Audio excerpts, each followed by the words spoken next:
ইরানের নতুন সর্বোচ্চ নেতা হিসেবে দায়িত্ব নেয়ার পরপরই চমক দেখালেন মোজতবা খামেনি। ক্ষমতা গ্রহণের প্রথম পদক্ষেপেই ইসরায়েল অভিমুখে বড় ধরনের ক্ষেপণাস্ত্র হামলা চালিয়েছে ইরান। নতুন নেতৃত্বের অধীনে এটি ইসরায়েলের বিরুদ্ধে তেহরানের প্রথম সরাসরি সামরিক পদক্ষেপ।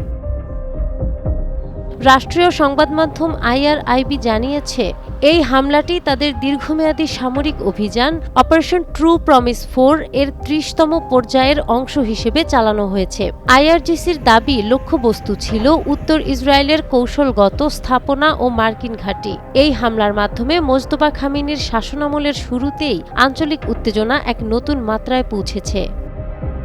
ইসরায়েলের জরুরি পরিষেবা এবং সংবাদ সংস্থা APF-এর তথ্য অনুসারে ইসরায়েলি প্রতিরক্ষা বাহিনী অধিকাংশ ক্ষেপণাস্ত্র রুখে দেওয়ার দাবি করলেও মধ্যাঞ্চলীয় শহর রিশন লেজিয়নে ধ্বংসাবশেষ পড়ে এক নারী আহত হয়েছেন। পুরো অঞ্চলে এখন যুদ্ধের উচ্চ সতর্কতা।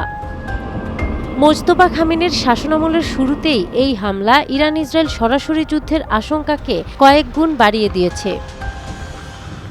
নাহার বৃষ্টি, টাইমস টুডে।